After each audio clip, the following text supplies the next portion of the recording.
When did you realize you were an entrepreneur? I think I just wanted to open a restaurant because it was such a difficult process. People always rank it as one of the most difficult things you could do. This was still sort of a year after September 11th. And again, with so many things going on in my life, I was like, I want to focus on something that is more miserable than everything else that's going on. Without knowing enough knowledge about anything, cobbled together a little over 100 grand to open up Momofuku Noodle That's Bar. all it took. Yeah, and that through that misery, I didn't even think about it. And then I realized, wait a second, we got to open this thing up. And I didn't really have a menu ready, you know. That pork bun that we served was an 11th hour edition because we needed another thing on the menu. Really, sort of the idea was just to get something open.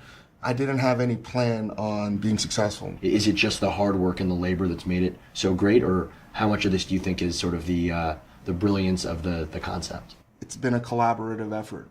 So many people that have been with us continue to add to this story that's still being written. And one of the main goals of that story is to sort of prove that nobody can tell us we can't do anything. You know, it certainly is all hard work. That's just a given. We're going to outwork anybody. We may not be the fastest. We may not be the best. We may not be anything. But nobody's going to outwork us. And we're going to just wear you down. And who's us? I always mean the team. How do you find these people? How do you keep them motivated? How do you keep them excited? The team aspect is certainly something that has been hard. But one thing that I think, you know, I learned and we learned is that I like conflict. We have this notion that efficiency in business is the best thing. But I don't think you get the most beautiful idea out of it. That's what I like when we have that team, is editing ideas, running your ideas through this crucible where people are like, you know what, that's really stupid.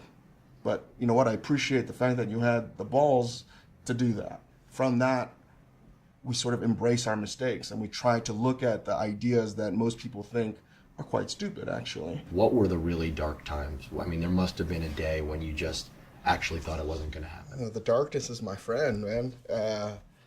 So many days. I think I'm a notorious pessimist. I would not want to be a glass is half full type of guy. I would rather focus on all the bad so I can appreciate the hope and the potential good that's going to happen. But that is sort of a glass is half full. I appreciate sort of the embracing the dark side, but this is ultimately a pretty happy story. Yes, probably, but I like to assume the worst. Always. Are you having fun? That's what I got to work on.